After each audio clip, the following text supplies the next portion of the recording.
Today I can just close my eyes and let the inspiration flow through me and pass it on to you, because I have nothing in particular that I would like to share right now, but my sense is that we are going to get something valuable now in a minute. Okay, so I'm just going to focus and center myself and just see what's there and share it with you. Okay.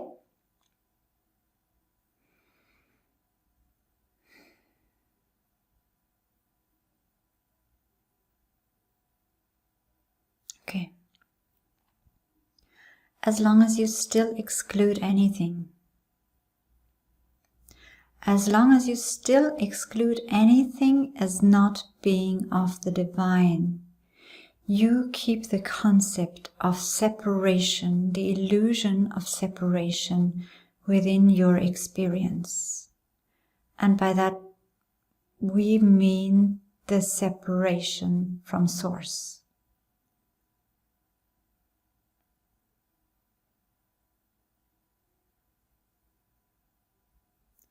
If you see yourself and acknowledge yourself and recognize yourself as part of Source energy, and in effect as Source energy, everything about you is of Source. Even the aspects that you do not like, that you do not value, that you might even reject or judge as being not divine. As all there is divinity. All there is Source. And this is a hard concept on this plane, on this earthly plane, to grasp, because so much suffering is all around you, caused by seemingly non-divine acts. And you're right in that. Divinity as pure essence would not choose to cause any suffering, because in the wisdom of the divinity, there would be no duality. There would be no suffering, as the essence of Source is joy, is compassion, is unconditional love, and much more that cannot be put into words. So, of course, nothing would exist in pure essence, in pure divine essence, that would be far removed from that vibration of what Source is. But in your experience, no matter what you experience, no matter where it is on the scale of closeness to Source, as in high vibration, or being further away from Source, denser vibration, lower vibration, it is still all in relation to Source energy, and it is still all connected to Source energy, even if it is the other end of the spectrum, vibrationally speaking. Meaning, if somebody acts out of fear or hatred or greed, they are no less divine than the holiest person on the planet. But it is disguised, and it is being kept in a more distant vibration to Source, because the instructor of the behavior and the acts is the egoic mind and not the wisdom of Source.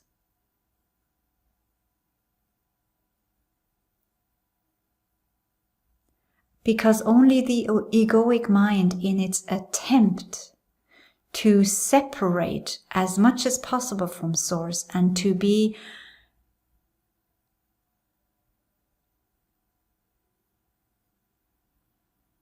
to be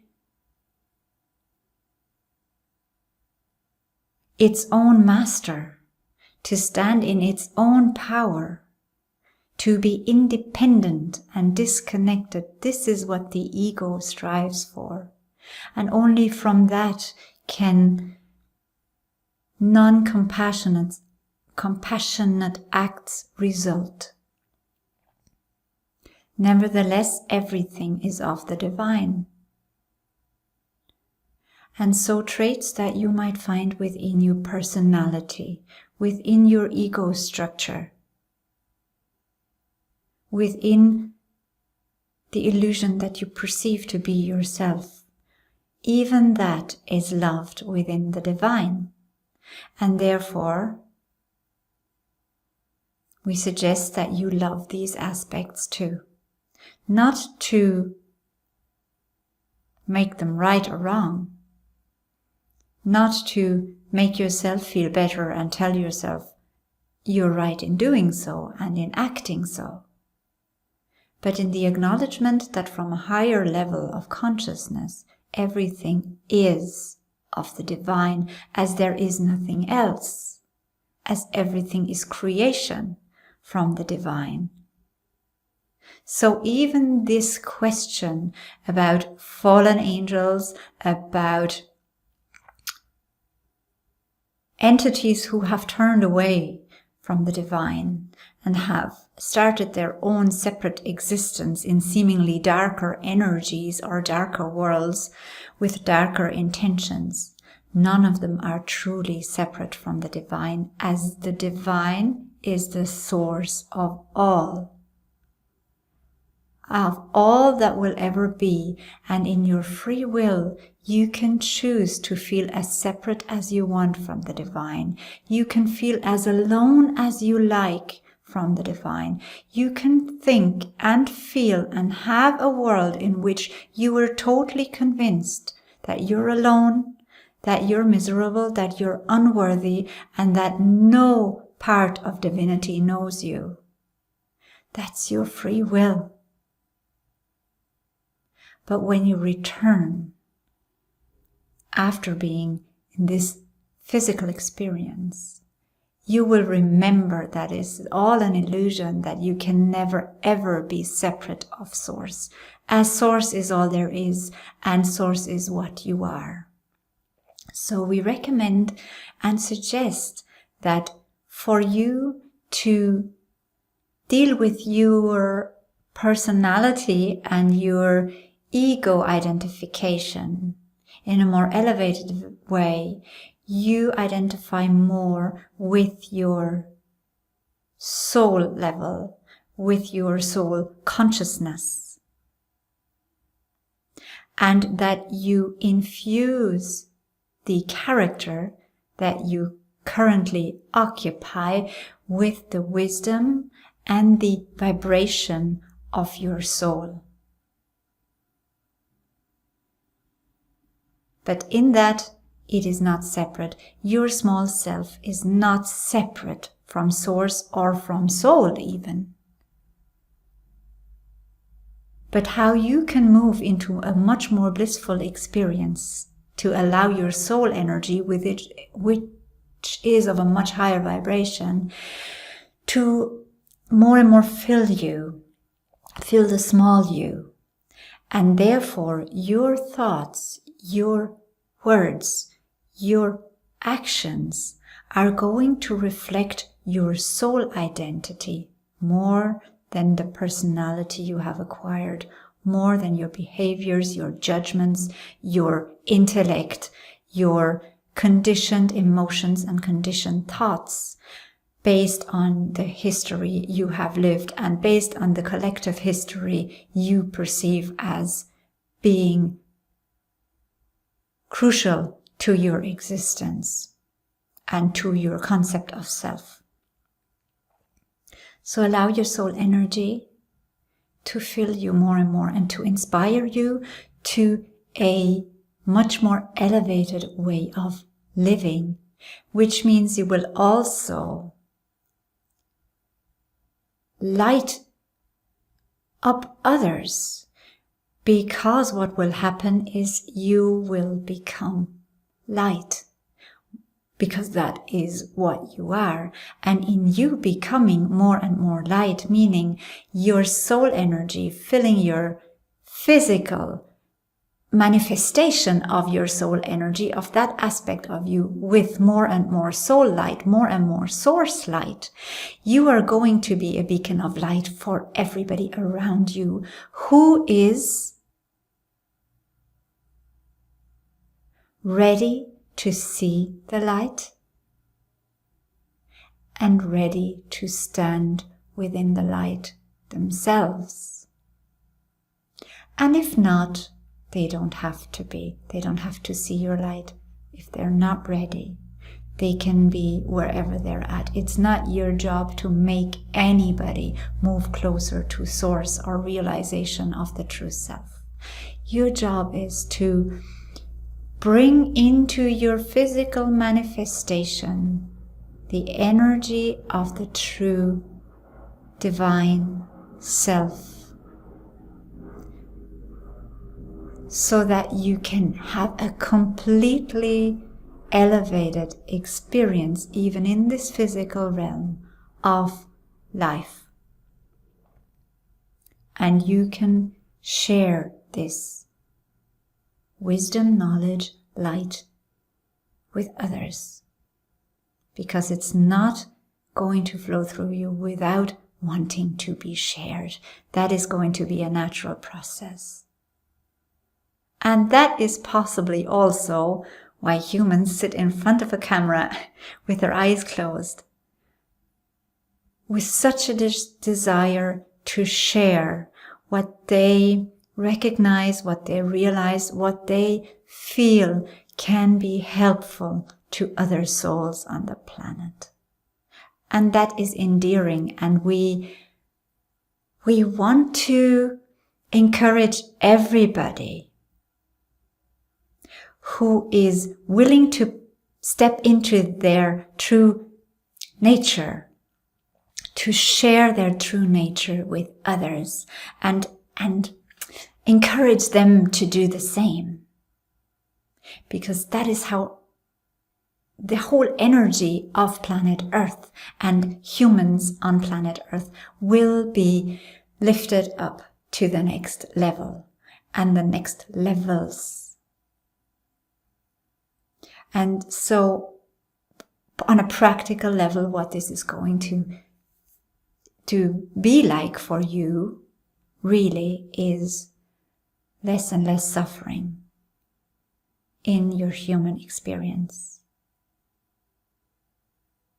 Very strongly, this component of eliminating suffering and realizing the true joyful potential of who we all are again.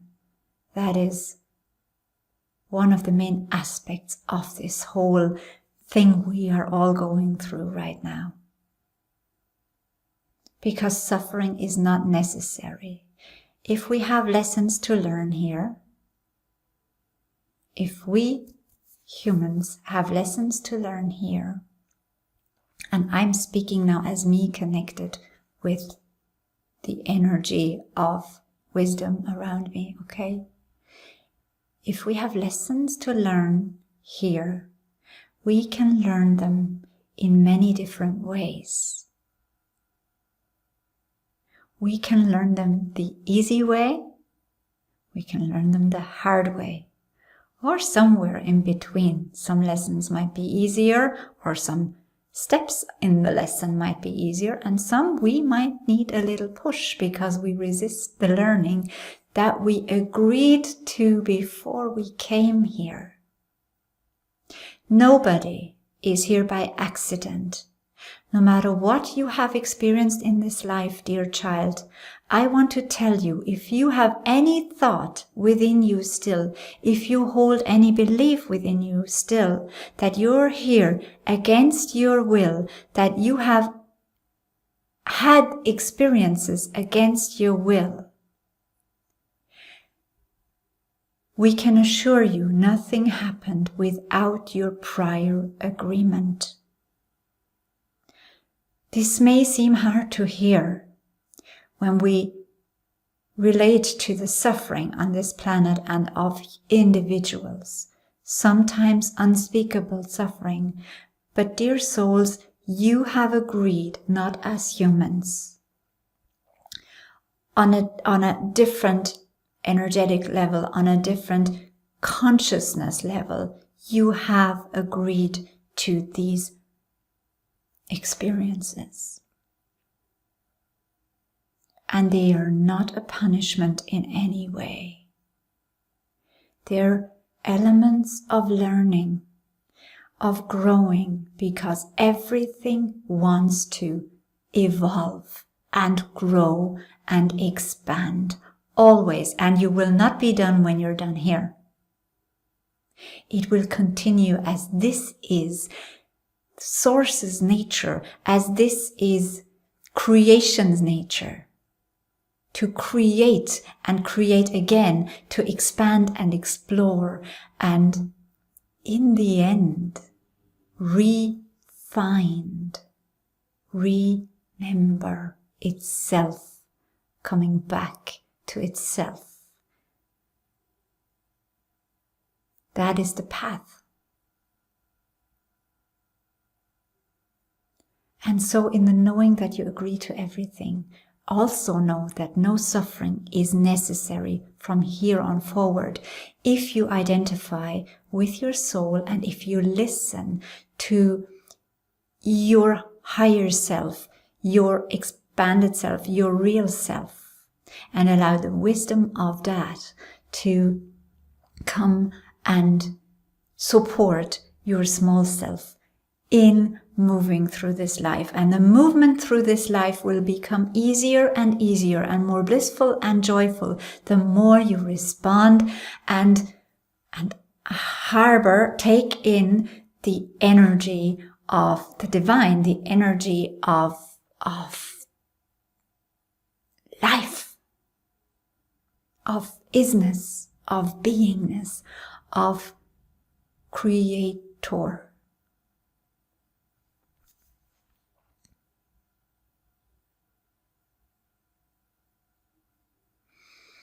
Okay, I haven't done that in a while, but this seems everything that needs to be said for today. I don't want to add anything. I hope this is helpful to one or two people out there, and I'm happy that I could share it. I'm going to love you and leave you, and we'll talk again next time.